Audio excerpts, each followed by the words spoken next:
Welcome to Janaberi news. ముందుగా headlines.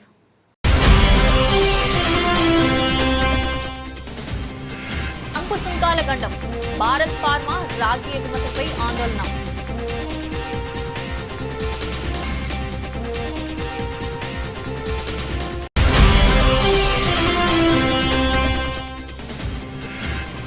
పాట్నాలో Rahul Gandhi Tejaswi భారీ నిరసన, ఈసీకి వ్యతిరేకంగా ఉమ్మడి పోరు.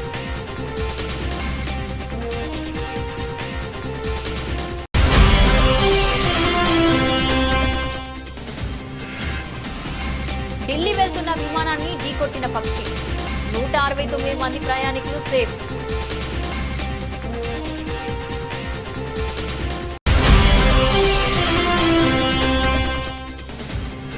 చిడిమెట్ల పోలీస్ స్టేషన్ పరిధిలో పోలీసులకి సవాల్ విసిన దొంగలు, మార్కండేయ నగర్ లో గల HDFC బ్యాంక్ ATMలో చోరీ.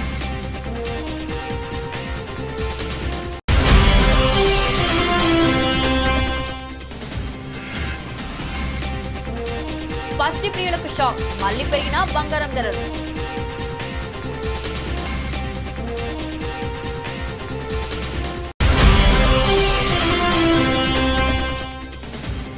టెస్ట్ రిటైర్మెంట్ పై 2 నెలల తర్వాత స్పందించిన విరాట్ కోహ్లీ, గడ్డానికి రంగు వేసుకోవాల్సి రావడమే కారణమంటూ సరదా వ్యాఖ్య. అమెరికా అధ్యక్షుడు డొనాల్డ్ ట్రంప్ మరోసారి సుంకాలు అస్త్రాన్ని ప్రయోగించారు. ఇప్పటికే ఉక్కు, అల్యూమినియం దిగుమతులపై భారీ సుంకాలు విధించిన ఆయన తాజాగా రాగి దిగుమతులపై ఏకంగా 50% సుంకం విధిస్తున్నట్లు ప్రకటించారు. అంతేకాకుండా ఏడాది తర్వాత ఫార్మా ఉత్పత్తులపై 200% వరకు పెనుభారం మోపనున్నట్లు తీవ్ర హెచ్చరికలు జారీ చేశారు. ఈ నిర్ణయాలు భారత్పై, ముఖ్యంగా దేశ ఫార్మా రంగంపై తీవ్ర ప్రభావం చూపే అవకాశం ఉందని ఆందోళన వ్యక్తమవుతుంది. మంగళవారం జరిగిన కేబినెట్ సమావేశంలో ట్రంప్ ఈ కీలక ప్రకటన చేశారు. ఈ రోజు మేము రాగిపై చర్యలు తీసుకుంటున్నాం, దానిపై సుంకాన్ని 50%గా నిర్ణయించబోతున్నామని ఆయన తెలిపారు. ఈ కొత్త సుంకాలు జూలై చివరి నాటికి లేదా ఆగస్టు 1వ తేదీ నుంచి అమల్లోకి రావచ్చని అమెరికా వాణిజ్య కార్యదర్శి హోవార్డ్ లట్నిక్ వెల్లడించారు. ఫార్మా రంగంపై కూడా త్వరలోనే ప్రకటన ఉంటుందని, అయితే ఔషధ తయారీ సంస్థలు తమ కార్యకలాపాలను అమెరికాకు మార్చుకోవడానికి ఏడాది నుంచి ఏడాదిన్నర సమయం ఇస్తామని ట్రంప్ స్పష్టం చేశారు. ఆ తర్వాత వారిపై 200% వంటి చాలా అధిక రేటుతో సుంకాలు విధిస్తామని ఆయన హెచ్చరించారు. ట్రంప్ తాజా నిర్ణయాలు భారత ఎగుమతిదారులను కలవరపెడుతున్నాయి. అమెరికా భారత్ ఫార్మా ఉత్పత్తులను అతిపెద్ద మార్కెట్. 2024-25 ఆర్థిక సంవత్సరంలో మన దేశం నుంచి అమెరికాకు $9.8 బిలియన్ విలువైన ఫార్మా ఎగుమతులు జరిగాయి. ఇది మన మొత్తం ఫార్మా ఎగుమతులలో 40%కి సమానం. ఒకవేళ 200% సుంకం అమలైతే భారత ఫార్మా పరిశ్రమ తీవ్రంగా నష్టపోయే ప్రమాదం ఉంది. ఇక రాగి ఎగుమతుల్లో అమెరికాకు భారత్ నుంచి 17% వాటా ఉంది. కేంద్ర ఎన్నికల సంఘం ఈసీ చేపట్టిన ఓటర్ల జాబితా ప్రత్యేక సవరణ, కొత్త కార్మిక చట్టాలకు వ్యతిరేకంగా బీహార్లో విపక్షాల భారీ ఆందోళనకు పిలుపునిచ్చాయి. కాంగ్రెస్ అగ్రనేత రాహుల్ గాంధీ, ఆర్జేడీ నేత తేజస్వి యాదవ్ పాట్నాలో సంయుక్తంగా నిరసన ప్రదర్శన చేపట్టారు. ఉదయం 10 గంటలకు కొలంబర్లోని ఆదాయ పన్ను కార్యాలయం నుంచి ఎన్నికల సంఘం కార్యాలయం వరకు వీరిద్దరి నేతృత్వంలో భారీ ర్యాలీ ప్రారంభమైంది. అసెంబ్లీ ఎన్నికల ముందు ఈసీ చేపట్టిన ఓటర్ల జాబితా సవరణ ప్రక్రియపై మహాఘాట్ బంద్ను తీవ్ర అభ్యంతరం వ్యక్తం చేస్తుంది. దీనికి నిరసనగా రాష్ట్ర వ్యాప్తంగా చక్కా జామ్ నిర్వహిస్తుంది. హాజీపూర్, సోనాపూర్లలో ఆర్జేడీ కార్యకర్తలు టైర్లను కాల్చి రోడ్డును దిగ్బంధించారు. హాజీపూర్లోని గాంధీ సేతును ఆర్జేడీ మద్దతుదారులు అడ్డుకోగా, సోనాపూర్లో స్థానిక ఎమ్మెల్యే ముఖేష్ రోషన్ ఆందోళనకు నాయకత్వం వహించారు. జెహానాబాద్లో ఆర్జేడీ విద్యార్థి విభాగం రైల్వే ట్రక్కులను దిగ్బంధించి నిరసన తెలిపింది. ఈ ఆందోళన కార్యక్రమాలకు కాంగ్రెస్, ఆర్జేడీ, వామపక్షాలు, వికాస్శీల్ ఇన్సాన్ పార్టీ, స్వతంత్ర నేత పప్పు యాదవ్తో కూడిన మహాఘాట్ బంధన్ మద్దతు ప్రకటించింది. అత్యంత తక్కువ సమయంలో చేపట్టిన ఓటర్ల జాబితా సవరణ గందరగోళం సృష్టిస్తుందని, ఇది అధికార ఎన్డీఏకు ప్రయోజనం చేకూర్చుతుందని తేజస్వి యాదవ్ ఆరోపించారు. 10 కేంద్ర కార్మిక సంఘాలు నిర్వహిస్తున్న భారత్ బంద్కు మద్దతుగా కూడా ఈ నిరసనలు కొనసాగుతున్నాయని, కీలక ప్రాంతాల్లో పోలీసులు భారీ బందోబస్తు ఏర్పాటు చేశారు.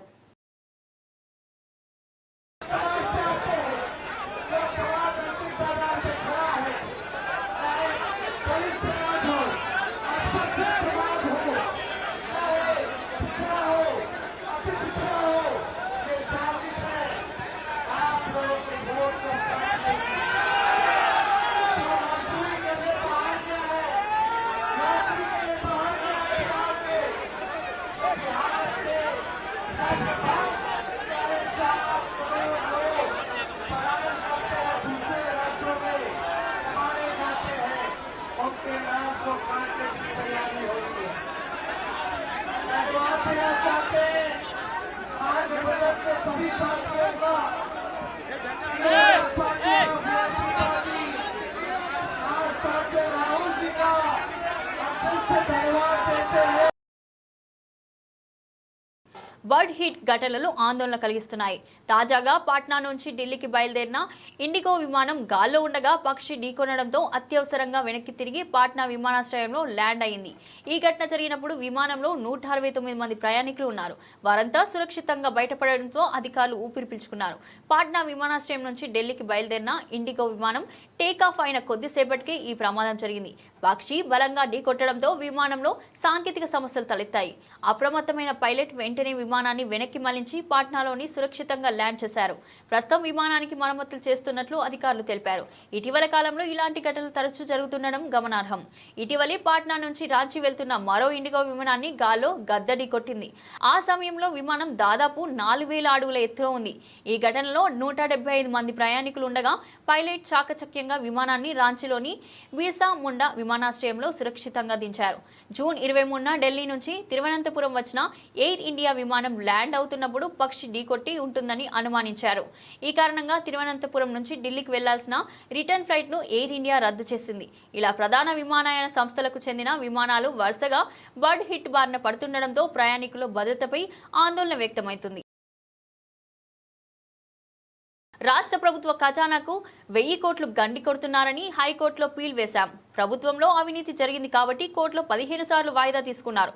పౌర సరఫరాల శాఖలో జరిగిన కుంభకోణాన్ని బయటపెట్టిన బీఆర్ఎస్ ఎమ్మెల్యే గంగుల కమలాకర్ దళార్ల సంస్థలతో కుమ్మక్కై రాష్ట్ర ప్రభుత్వానికి రావాల్సిన 750 కోట్ల ఆదాయాన్ని ప్రభుత్వ పెద్దలు పంచుకున్నారు. 90 రోజుల్లో ప్రభుత్వానికి డబ్బులు చెల్లించకపోతే కాంట్రాక్టర్లు టెండర్లు రద్దు చేయాలి. కానీ 605 రోజులు గడుస్తున్నా టెండర్లు ఎందుకు రద్దు చేయలేదని బీఆర్ఎస్ ఎమ్మెల్యే గంగుల కమలాకర్ మండిపడ్డారు.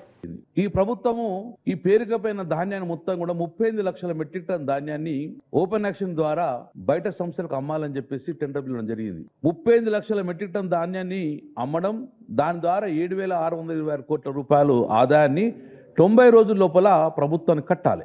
ఆ సంస్థలు 90 రోజులు 3 నెలల లోపల ఎవరైనా కానీ ధాన్యాన్ని చూసుకున్న తర్వాతనే టెండర్లో పాల్గొంటారు.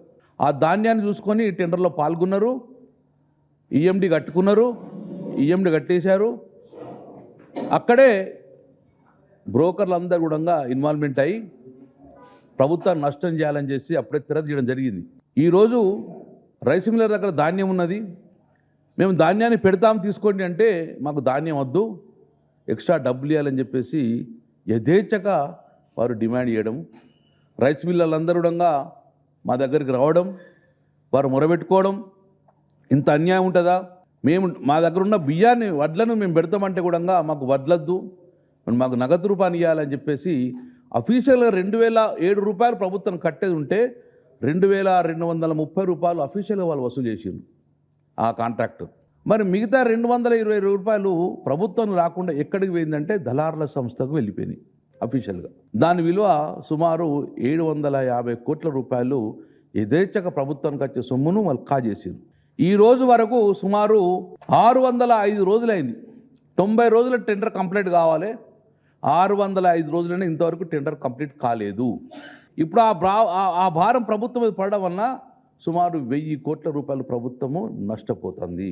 12వ లాట్ నెంబర్ 12, ఆ సంస్థ పేరు కూడా హిందుస్థాన్ లిమిటెడ్ కంపెనీ. ఇది నిజామాబాద్లో వీళ్ళు టెండర్ పాల్గొన్నారు. వీళ్ళు ఈఎండి రిటర్న్ ఇవ్వాలని చెప్పేసి ప్రభుత్వం నిర్ణయం చేసుకున్నది. ఫెయిల్యూర్ అయిన కాంట్రాక్టర్కు ఈఎండి ఇచ్చిన దాఖలాలు ప్రప్రదంగా తెలంగాణ రాష్ట్రంలో కనబడ్డది. ఇంతవరకు ఇక్కడ కనవాలి. భారత సీతక్క నువ్వు ఆదివాసి బిడ్డ అనే కార్డు వాడుకొని కేటీఆర్ గారి గురించి నోటికొచ్చినట్లు మాట్లాడితే చూస్తూ ఊరుకోం. సీతక్క ఎన్నికల ముందు స్వాతి ముత్యంలో కమల్ హాసన్ లాగా అమాయకంగా మొహం పెట్టుకొని ఓట్లు అడిగి గెలిచాక మొత్తం క్యారెక్టర్ మార్చేసింది. నువ్వు నిజంగా ఆదివాసి బిడ్డ అయితే జీవో 49 ఎందుకు రద్దు చేయడం లేదు? ములుగు నియోజకవర్గంలో జరిగే అక్రమాలను చూపిన జర్నలిస్టులను నీ అనుచరులతో కొట్టించలేదా? నీ అనుచరుల ఒత్తిడి వల్ల ఇందిరమ్మ ఇళ్ల గురించి ప్రశ్నించే ఒక్క వ్యక్తి ఆత్మహత్య చేసుకోలేదా? నీకు మావోయిస్టులు లేఖ రాయడం నిజం కాదా అని బీఆర్ఎస్ నాయకురాలు మాలోతు కవిత అన్నారు. అంటే ములుగు నియోజకవర్గంలో ఆదివాసీ బిడ్డలకి ఇబ్బంది అవుతుంది, తరిమి కొడతా ఉన్నారు, మాకు ఆపద ఉంది జీవో 49 ద్వారా అని ఎవరైతే అందరూ రోడ్ ఎక్కి ఇబ్బంది పడతా ఉన్నారో ఆ ఆదివాసీ హక్కులని కాల రాస్తుంది కాంగ్రెస్ ప్రభుత్వం అని చెప్పేసి అందరూ వాబోతున్నారు ఇబ్బంది పడుతున్నారని మావోయిస్ట్ పార్టీ తరపున లేఖ రాసిన విషయాన్ని కూడా వాస్తవం కాదా అని మేము సీతక్కని ప్రశ్నిస్తా ఉన్నాం. నిజంగా మీరు నిజంగా ఒక ఆదివాసీ బిడ్డ అయితే మీరు అధికారంలో ఉన్నది ప్రభుత్వం మీరే, మీరు క్యాబినెట్లో ఉన్నారు, నిజంగా మీరు ఆదివాసీ బిడ్డకు న్యాయం చేయగలిగేదైతే జీవో 49 ఎందుకు రద్దు చేయట్లేదో మీరు ఆదివాసీ బిడ్డలందరికీ కూడా మీరు సమాధానం చెప్పాలని చెప్పేసి మేము ప్రశ్నిస్తా ఉన్నాం. అంతేకాదు మీరు ముందు గమనించాలి, ఇందిరమ్మ ఇళ్ల విషయంలో ఒక వాట్సాప్లో చిన్న మెసేజ్ ఒక కాంగ్రెస్ కార్యకర్త నాకు ఇందిరమ్మ ఇల్లు రావట్లేదు అని వారు వాపోతే కాంగ్రెస్ నాయకులు అక్కడ ఉన్న పోలీసుల యొక్క ఒత్తిడి మేరకు వాళ్ళ ఇబ్బంది మేరకు ఆత్మహత్య చేసుకునే విషయం మీ దృష్టికి రాలేదా? మీ కళ్ళు మూసుకుపోయినాయని చెప్పేసి మేము ప్రశ్నిస్తా ఉన్నాం. అంతేకాదు మీ అనుచరులు ఏవైతే ఇసుక దందాలు చేస్తున్నా మిగతా అంతా కూడా మీరు మంత్రి అయినాక అరాచకాలన్నీ కూడా ఒక జర్నలిస్ట్ సోదరుడు బయటపడితే మీరు పిడిగుద్దులు గుద్ది వారిని ఇబ్బంది పెట్టి కార్లో లాకెట్టి మీ కార్యకర్తలు మీ అనుచరగడం కొట్టింది వాస్తవం కాదా అని చెప్పి మిమ్మల్ని అడుగుతా ఉన్నాం. మీరు మాటికి ఆదివాసి బిడ్డ అని చెప్పుకుంటూ ఆదివాసి కార్డు వాడుకుంటూ మా బీఆర్ఎస్ ప్రెసిడెంట్ కేటీఆర్ గారిని మీరు ఇష్టానుసారంగా మీరు మాట్లాడుతా అంటే బీఆర్ఎస్ పార్టీ కార్యకర్తలు బీఆర్ఎస్ పార్టీ ఊరుకోదని చెప్పేసి ప్రత్యేకంగా మీకు తెలియపరుస్తా ఉన్నాం. మీరు ఎట్లుందంటే ముసలి కన్నీరు గారుస్తూ ఇవాళ స్వాతిముత్యంగా యాక్టింగ్ చేసుకుంటూ ఫేస్ పెట్టుకుంటూ కొవ్వూరు ఎమ్మెల్యే ప్రశాంతి రెడ్డిని ఉద్దేశించి వైసీపీ నేత ప్రసన్న కుమార్ రెడ్డి చేసిన వ్యాఖ్యలపై కేంద్ర మంత్రి రాజమహేంద్రవరం ఎంపీ దగ్గుబాటి పురంధేశ్వరి తీవ్రస్థాయిలో మండిపడ్డారు. ప్రసన్న కుమార్ రెడ్డి వ్యాఖ్యలు సభ్య సమాజం సిగ్గుతో తలదించుకునేలా ఉన్నాయని ఆగ్రహం వ్యక్తం చేశారు. మహిళలను కించపరిచేలా మాట్లాడడం వైకాపా నాయకులకు ఒక అలవాటుగా మారిపోయిందని పురంధేశ్వరి విమర్శించారు. ఒక మహిళ శాసనసభ్యురాలపై ఇంతటి అనుచిత వ్యాఖ్యలు చేయడం దారుణమని అన్నారు. ప్రసన్న కుమార్ రెడ్డి తక్షణమే తన వ్యాఖ్యలను వెనక్కి తీసుకుని ఎమ్మెల్యే ప్రశాంతి రెడ్డికి బహిరంగంగా క్షమాపణ చెప్పాలని డిమాండ్ చేశారు. రాజకీయాల్లో విమర్శలు సహజమే అయినా వ్యక్తిగత దూషణకు, ముఖ్యంగా మహిళల గౌరవానికి భంగం కలిగించే మాటలకు తావులేదని పురంధేశ్వరి స్పష్టం చేశారు. వైసీపీ నాయకత్వం ఇలాంటి నేతలపై చర్యలు తీసుకోవాలని ఆమె సూచించారు. విశ్వసిస్తూ వస్తున్నటువంటి సంస్కృతి మనది. అదేవిధంగా మహిళలకి పెద్దపీట వేస్తూ వారిని గౌరవిస్తూ వస్తున్నటువంటి భారతీయ సాంప్రదాయం మనది. దానికి భిన్నంగా ప్రసన్న కుమార్ రెడ్డి గారు వారి ప్రశాంతి రెడ్డి గారి పట్ల చేసినటువంటి వ్యాఖ్యల్ని నేను గట్టిగా ఖండిస్తున్నాను. వైఎస్ఆర్సీపీ నాయకుడికి మహిళల్ని కించపరచడం అనేది అలవాటుగా మారినటువంటి విషయం. అమరావతిలోని మహిళల్ని మనం నోటితో కూడా చెప్పలేనటువంటి భాషలో వారిని కించపరచడం, అదేవిధంగా శాసనసభలో ఉన్నటువంటి మహిళల్ని శాసనసభ వెలుపల ఉన్నటువంటి మహిళల్ని సైతం వ్యక్తిత్వ హననం చేయడం మనందరికీ తెలియనటువంటి విషయం కాదు. 6 పర్యాయాలు ఎమ్మెల్యేగా గెలిచి ఈ రకంగా మహిళల్ని కించపరుస్తూ అవమానపరుస్తూ చేస్తున్నటువంటి వ్యాఖ్యలు ఇవి సభ్య సమాజం ఆమోదించనిది, స్వాగతించనిది అని చెప్పి వారికి తెలియజేస్తున్నాను. అదేవిధంగా వారికి నేను చెప్పేటువంటి విషయం, ఏదైతే ప్రశాంతి రెడ్డి గారి పట్ల వారు చేసినటువంటి వ్యాఖ్యలు ఉన్నాయో వాటిని ఒక్కసారి వారి తల్లి గారికి వారి భార్య గారికి చూపమని చెప్పి నేను చేసినటువంటి అభ్యర్థన. వారు కనుక దాన్ని ఆమోదించినట్లయితే, వారి ప్రసన్న కుమార్ రెడ్డి గారి భాషను కనుక ఆమోదించినట్లయితే ఇప్పుడు నేను చేసేటువంటి డిమాండ్ ని వెనక్కి తీసుకుంటానని చెప్పి నేను తెలియజేస్తున్నాను. నా డిమాండ్ ఏమిటంటే, ఎటువంటి షరతులు లేకుండా ప్రశాంత్ రెడ్డి గారికి బాహాటంగా ప్రసన్న కుమార్ రెడ్డి గారు క్షమాపణలు చెబుతూ వారు చేసినటువంటి వ్యాఖ్యల్ని వెనక్కి తీసుకోవాలి అని చెప్పి నేను వారికి తెలియజేస్తున్నాను. బీఆర్ఎస్ వర్కింగ్ ప్రెసిడెంట్ కేటీఆర్ పై టీపీసీసీ వర్కింగ్ ప్రెసిడెంట్ జగ్గారెడ్డి తీవ్ర విమర్శలు చేశారు. తమ సుదీర్ఘ రాజకీయ అనుభవం ముందు కేటీఆర్ ఒక జీరో అని, ఆయన ఒక చిన్న పిల్లాడిలా మాట్లాడుతున్నారని ఎద్దేవా చేశారు. ముఖ్యమంత్రి రేవంత్ రెడ్డిని చర్చకు పిలిచే స్థాయి కేటీఆర్ కు లేదని అన్నారు. మంగళవారం నాడు గాంధీ భవన్ లో మీడియాతో మాట్లాడిన జగ్గారెడ్డి కేటీఆర్ రాజకీయ ప్రస్థానాన్ని ప్రశ్నించారు. మేమంతా ఎన్నో ప్రయాసాలు కోర్చి క్షేత్రస్థాయి నుంచి నాయకులుగా ఎదిగాం. కేటీఆర్ తన తండ్రి సీటిస్తే నేరుగా ఎమ్మెల్యే అయ్యారు. ఆయన ఎప్పుడైనా సర్పంచ్ గా గెలిచారా? జడ్పీటీసీగా గెలిచారా? రాజకీయాల్లోని కష్ట నష్టాలు ఒడిదుడుకులు ఆయనకి ఎలా తెలుస్తాయి అని జగ్గారెడ్డి నిలదీశారు. కేటీఆర్ నోరు తెరిస్తే అబద్ధాలు చెబుతున్నారని కాంగ్రెస్ నేతలు గాడిదలు అంటూ విమర్శిస్తే సహించేది లేదని హెచ్చరించారు. మీరు మిమ్మల్ని ఒక్క మాట అంటే మేము 10 మాటలు అంటాం. మీరు ముఖ్యమంత్రిని దూషించడం ఆపేస్తే మేము కూడా ప్రతి విమర్శలు ఆపిస్తాం అని స్పష్టం చేశారు. 18 నెలలు అధికారం లేకపోయేసరికి కేటీఆర్ గట్టున పడ్డ చేపలా కొట్టుకుంటున్నారని జగ్గారెడ్డి విమర్శించారు. సోదరి కవిత అరెస్టు వ్యవహారంతో ఆయన తీవ్ర ఒత్తిడిలో ఉన్నారని, అందుకే తరచూ విదేశీ పర్యటనలకు వెళ్తున్నారని ఆరోపించారు. కాంగ్రెస్ ను విమర్శించే ముందు కేటీఆర్ బాగా అధ్యయనం చేయాలని సూచించారు. ముఖ్యమంత్రి రేవంత్ రెడ్డి గారు ఢిల్లీకి ఎందుకు పోతున్నాడు? సెంట్రల్ గవర్నమెంట్ ప్రైమ్ మినిస్టర్ కానీ సెంట్రల్ మినిస్టర్స్ వాళ్ళందరూ కూడా ఢిల్లీలో ఉంటారు నిధుల కోసము. ఇప్పుడు సపోజ్ ఎరువులు కావాలి, ఢిల్లీకి పోవాల్సిందే. నిధులు కావాలి, ఢిల్లీకి పోవాల్సిందే. ఇరిగేషన్ ప్రాజెక్టులు నీళ్ళ పంచాయతీ నడుస్తుంది, ఢిల్లీకి పోవాల్సిందే. 10 ఏళ్ళు పరిపాలించిన మంత్రిగా కేటీఆర్ గారు, మీ నాయన కేసీఆర్ గారు ఢిల్లీకి పోవాలా పోవద్దా అనే యొక్క ఇంగిత జ్ఞానం మీకు లేకపోవడం బాధాకరం, దురదృష్టకరం. ఏముంటుంది ఆడ? ముఖ్యమంత్రిగా 1కి 4 సార్లు ఢిల్లీకి పోయి ప్రధానమంత్రిని కన్సల్ట్, ఇరిగేషన్ మినిస్టర్ను, సివిల్ సప్లై మినిస్టర్ను, లేకపోతే ఆర్థిక శాఖ మినిస్టర్ను, మున్సిపల్ అడ్మినిస్ట్రేషన్ కానివ్వండి, ఇవన్నిటికి సంబంధించిన మన కోట ఏదైతే తెలంగాణకు ఢిల్లీ నుంచి రావాల్సిన ఆర్థికంగా ఉన్న మన కోట ఏదైతే రావాలో ఆ కోటకు 1కి 4 ఇంతలు అక్కడ ప్రైమ్ మినిస్టర్ని, మంత్రులని కలవాల్సిన బాధ్యత ఒక ముఖ్యమంత్రిగా రేవంత్ రెడ్డికి ఉన్నది. ఈ జ్ఞానం మీకు ఈ ఆలోచన ఎందుకు మర్చిపోతున్నారు అని ప్రశ్న. చెప్పు, తప్ప ఇది? కలవద్దా? ఢిల్లీకి పోవద్దా? నిధుల కోసము, ఇంకా లేకపోతే నీళ్ళ పంచాయతీ కోసం ఢిల్లీకి పోవద్దా? పోయింది అందుకే కదా సీఎం రేవంత్ రెడ్డి గారు. అచ్చా, మీ నాయన కేసీఆర్ గారు ఈ రాష్ట్రానికి 10 ఏళ్ళు ముఖ్యమంత్రి ఉన్నాడు. మీరు ఆ పని మీరు ఎందుకు పోయారు? మీ నాయన ముఖ్యమంత్రిగా ఉన్నప్పుడు మీరు ఎందుకు పోయారు? ఎందుకు పోయారు అంటే, మీరు అంటే ఆయన సంతానం, కేసీఆర్ గురించి కాదు. మీరు ఎందుకు పోయారు అనేది ఒక ప్రశ్న మేము అడుగుతున్నాం. మీరు ఎందుకు పోయారు? ఆయనేమో ముఖ్యమంత్రి రేవంత్ రెడ్డి గారు ఏమో ఎరువుల కోసము, నీళ్ళ పంచాయతీ ఉన్నది, నిధుల కోసము, పరిపాలన పైన కొన్ని అంశాల మీద అక్కడ ప్రధానమంత్రిని, మంత్రులను కలవడానికి సీఎం రేవంత్ రెడ్డి గారు అక్కడికి పోతున్నాడు. మీరెందుకు పోయారు? మీ కుటుంబం ఎందుకు పోయింది ఢిల్లీకి? లిక్కర్ దంద చేయడానికి పోయారు. మీరు ఢిల్లీ పోయారు, లిక్కర్ దంద మొదలు పెట్టారు, విస్కీ బ్రాండ్ బీర్ల దంద స్టార్ట్ చేసిరాడ. కవిత దొరికింది, లోపల పడ్డది. కేటీఆర్ ఎందుకు పోయిండా అంటే కవిత జైల్లో పడ్డదని పోయిండు. హరీష్ మాజీ వైఎస్ జగన్మోహన్ రెడ్డి చిత్తూరు జిల్లా బంగారుపాలెంలో తీవ్రంగా నష్టపోయిన మామిడి రైతుల పరామర్శకు ప్రభుత్వం నుంచి తీవ్ర ఆంక్షలు, అడ్డంకులు ఎదురవుతున్నాయి. చిత్తూరు జిల్లాలో కర్ఫ్యూ వాతావరణం. చిత్తూరు జిల్లాలో సుమారు 2000 మంది నాయకులు, కార్యకర్తలకు పోలీసులు నోటీసులు జారీ చేశారు. మాజీ సీఎం పర్యటనకు హాజరు కావద్దని హెచ్చరికలు పంపారు. పర్యటనకు వస్తే రౌడీ షీట్ ఓపెన్ చేస్తామంటూ రైతులకు చిత్తూరు జిల్లా ఎస్పీ హెచ్చరికలు జారీ చేశారు. ఆటోలు, ట్రాక్టర్లు కనిపిస్తే సీజ్ చేస్తారు. రైతులను, ప్రజలను అడ్డుకోవడమే లక్ష్యం. పెట్రోల్ బంక్ల వద్ద పోలీసుల ప్రహారం నిర్వహించారు. వాహనాలకు పెట్రోల్ పోయనీయకుండా అడ్డుకుంటున్నారు. మామిడి రైతులు రాకుండా బంగారుపాలెం వ్యవసాయ మార్కెట్ యార్డ్లో 116 దుకాణాల యజమానులకు పోలీసులు ముందస్తు నోటీసులు పంపారు. మార్కెట్ యార్డుకు తాళాలు. గంగాధర నెల్లూరు నియోజకవర్గం ఎస్ఆర్ పురం మండల వైఎస్ఆర్సీపీ నాయకులను చిత్తూరు జిల్లా పోలీస్ ట్రైనింగ్ సెంటర్లో బంధించారు. బంగారుపాలెం మార్కెట్ యార్డుకు రైతులు రాకుండా వీకోట మండలం కారకుంట వద్ద పోలీసులు తనిఖీలు చేశారు. క్విడ్ ప్రోకోకు స్పష్టమైన ఉదాహరణ. కాంగ్రెస్, బీజేపీలు కుమ్మక్కై ధాన్యం కొనుగోలు టెండర్లో భారీ కుంభకోణానికి పాల్పడ్డాయి. ఈ భారీ అవినీతి నుంచి రేవంత్, ఉత్తమ్ తప్పించుకోలేరు. వారి రాజకీయ జీవితానికి సమాధి తప్పదు. 3 నెలలుగా భోజనం బిల్లులు చెల్లించకపోవడం వల్ల విద్యార్థులకు నాణ్యమైన భోజనం అందక పస్తులు పండాల్సిన పరిస్థితి ఏర్పడిందన్నారు.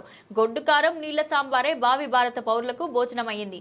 మెనూ ప్రకారం పోషకాలతో కూడిన భోజనం అందించవలసిన ఉన్నప్పటికీ ప్రభుత్వ అలసత్వం వల్ల ఎక్కడా అమలు కావడం లేదు. తనిఖీలు చేయవలసిన అధికారులు చోద్యం చూస్తున్నారు. రాష్ట్ర వ్యాప్తంగా ఇదే దుస్థితి ఉన్నప్పటికీ పట్టించుకోవడంలో కాంగ్రెస్ ప్రభుత్వం నిర్లక్ష్యం వహిస్తుంది అని మాజీ ఎమ్మెల్యే పెద్ది సుదర్శన్ రెడ్డి నిప్పులు చెరిగారు. విద్యార్థుల బంగారు భవిష్యత్తుకు బాటలు వేస్తారని కోతలు కోసే రేవంత్ రెడ్డి కనీసం విద్యార్థులకు ఒక్క పూట అన్నం పెట్టే పరిస్థితులు కూడా లేవా అని ప్రశ్నించారు. టెండర్లో గోల్మాల్ చేసి ఇవాళ మనీ లాండరింగ్ జరిగింది. సివిల్ సప్లైస్ టెండర్ల కుంభకోణం జరిగింది. ధాన్యం టెండర్లు ఆనాడు నిర్ధారించినప్పుడు ఉండబడినటువంటి టెండర్ నోటీసు, అగ్రిమెంటు 100కు 100% వయలేషన్ జరిగింది. ఫుడ్ కార్పొరేషన్ ఆఫ్ ఇండియా దాన్ని సమీక్షించి నియంత్రించాల్సినటువంటి బాధ్యత గలటువంటి FCI కేంద్ర ప్రభుత్వం నడిపే బీజేపీ చేతిలో ఉన్నది. వాళ్ళు కూడా ఇందులో వాటాదారులే. ఈ కుంభకోణంలో స్టేట్ సివిల్ సప్లైస్ డిపార్ట్మెంట్కు కొన్ని పరిధులు ఉన్నాయి. ఈ పరిధులు వయలేషన్ జరిగినప్పుడు FCI కంట్రోల్ తీసుకోవాల్సిన అవసరం ఉండేది. వాళ్ళు కూడా వ్రాతపూర్వకంగా ఫిర్యాదు చేసినాము. అయినప్పటికీ దున్నపోతు మీద నీళ్లు పడ్డట్టే ఉన్నది కాంగ్రెస్ పార్టీకి. వీళ్ళు పంచుకున్నది నిజము. ప్రతి క్వింటాల్కి 223 రూపాయలు అదనంగా వసూలు చేసిళ్ళు. మొత్తం 38 లక్షల మెట్రిక్ టన్నుల ధాన్యం ఇంటూ 223 రూపాయలు అంటే ఒక టన్నుకు 2230 రూపాయలు ఇంటూ 38 లక్షల టన్నులు. ఇది వాళ్ళ స్కెచ్. అంటే 50% వసూలైనా ఇప్పటి వరకు 420 కోట్ల రూపాయలు, 413 కోట్ల రూపాయలు ఇప్పటికీ అదనంగా ప్రభుత్వం పేరు చెప్పి అకౌంట్ల ద్వారా బిడ్డర్లు, బ్రోకర్లు అదనంగా డబ్బులు వసూలు చేసిళ్ళు.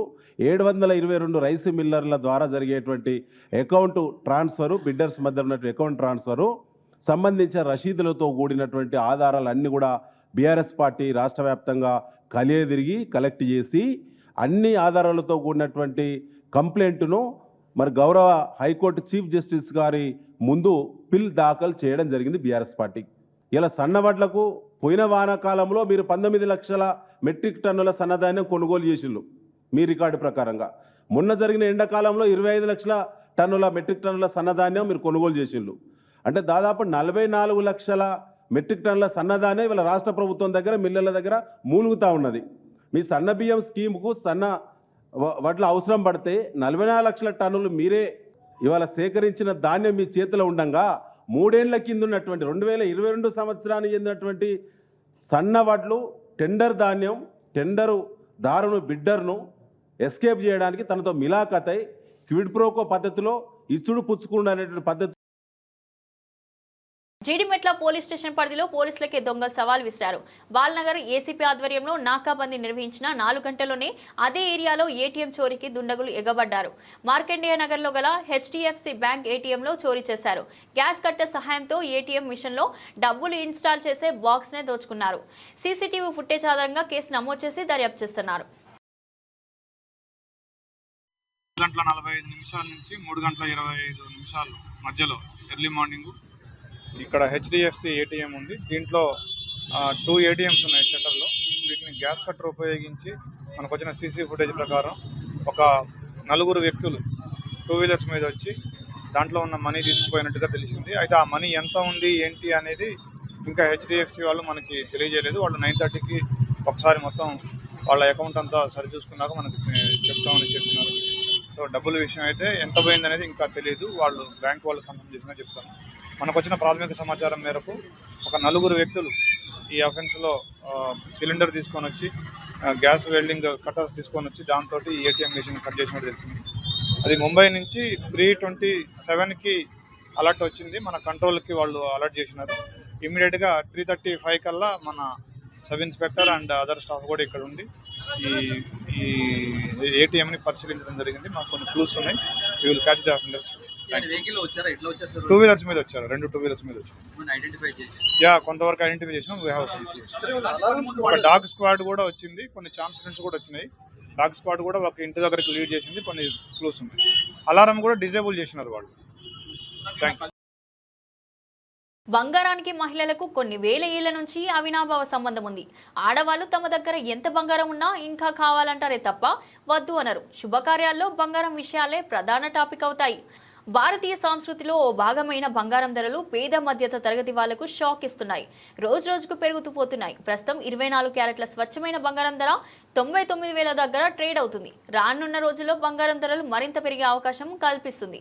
హైదరాబాద్ మహానగరంలో నిన్న 10 గ్రాముల 22 క్యారెట్ల బంగారం ధర 90,600 రూపాయల దగ్గర, 10 గ్రాముల 24 క్యారెట్ల బంగారం ధర 98,840 రూపాయల దగ్గర, 10 గ్రాముల 18 క్యారెట్ల బంగారం ధర 74,130 రూపాయల దగ్గర ట్రేడ్ అయింది.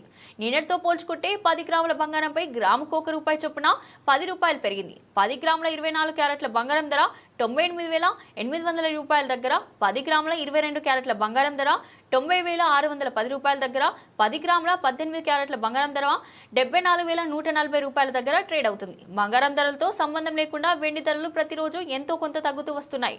నిన్న హైదరాబాద్ నగరంలో 100 గ్రాముల వెండి ధర 11,990 దగ్గర ట్రేడ్ అయింది. కేజీ వెండి ధర 1,19,900 దగ్గర ట్రేడ్ అయింది. ఈ రోజు 100 గ్రాముల వెండిపై 10 రూపాయలు, కేజీ వెండిపై 100 రూపాయలు తగ్గింది. 100 గ్రాముల వెండి ధర నేడు 11,980 దగ్గర ట్రేడ్ అవుతుంది. కేజీ వెండి ధర 1,19,800 దగ్గర ట్రేడ్ అవుతుంది. టీమిండియా మాజీ captain star batter Virat Kohli తన టెస్ట్ క్రికెట్ రిటైర్మెంట్ పై దాదాపు 2 నెలల తర్వాత తొలిసారి స్పందించారు. రిటైర్మెంట్ గల కారణాన్ని సరదాగా వెల్లడించి అందరినీ నవ్వించాడు. లండన్లో భారత మాజీ ఆల్రౌండర్ యువరాజ్ సింగ్ తన యూ వీకెండ్ ఫౌండేషన్ కోసం నిర్వహించిన ఓ నిధుల సమీకరణ కార్యక్రమంలో ఈ ఆసక్తికరణ ఘటన చోటు చేసుకుంది. ఈ కార్యక్రమానికి పలువురు క్రికెట్ దిగ్గజాలు హాజరయ్యారు. వేదికపై యువరాజ్ సింగ్, రవి శాస్త్రి, కెవిన్ పీటర్సన్ వంటి వారితో చేరాల్సిందిగా వ్యాఖ్యాత గౌరవ్ కపూర్ కోరగా విరాట్ నవ్వుతూ స్పందించాడు. నేను 2 రోజుల క్రితమే నా గడ్డానికి రంగు వేసుకున్నాను. ప్రతి 4 రోజులకోసారి గడ్డానికి రంగు వేసుకోవాల్సి వస్తుందంటే ఇక ఆటకు వీడ్కోలు పలకాల్సిన సమయం వచ్చిందని అర్థం చేసుకోవాలి అంటూ చమత్కరించారు. కోహ్లీ వ్యాఖ్యలతో అక్కడున్న వారంతా నవ్వులో మునిగిపోయారు. మే 12న కోహ్లీ టెస్ట్ క్రికెట్ కు వీడ్కోలు పలుకుతున్నట్లు సోషల్ మీడియా ద్వారా ప్రకటించిన విషయం తెలిసిందే. తన 123 టెస్టుల కెరీర్లో 46.85 సగటుతో 9,230 పరుగులు చేశాడు. ఇందులో 30 సెంచరీలు, 7 డబుల్ సెంచరీలు ఉన్నాయి. భారత కెప్టెన్ గా ఆస్ట్రేలియా గడ్డపై తొలిసారి టెస్ట్ సిరీస్ గెలిచిన ఘనత కూడా కోహ్లీదే. రోహిత్ శర్మ టెస్టుల నుంచి తప్పుకున్న 5 రోజులకే కోహ్లీ కూడా రిటైర్మెంట్ ప్రకటించడం గమనార్హం.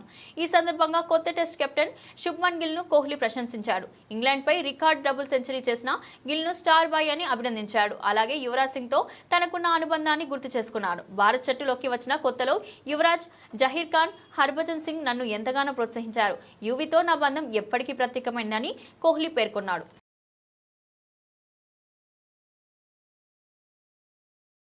బులెటిన్ ముగించే ముందు హెడ్లైన్స్ మరోసారి.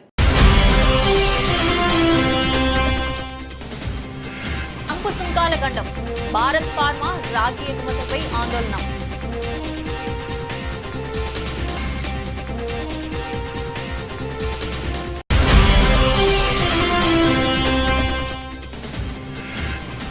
పాట్నాలో రాహుల్ గాంధీ, తేజస్వి భారీ నిరసన.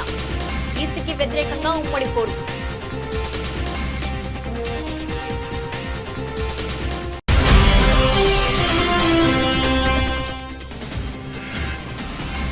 ఢిల్లీ వెళ్తున్న విమానాన్ని ఢీకొట్టిన పక్షి. 169 మంది ప్రయాణికులు సేఫ్.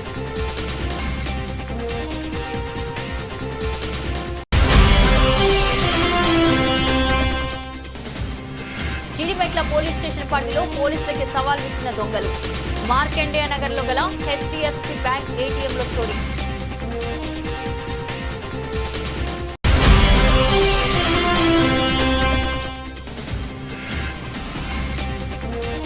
పసిడి ప్రియులకు షాక్, మళ్లీ పెరిగిన బంగారం ధరలు.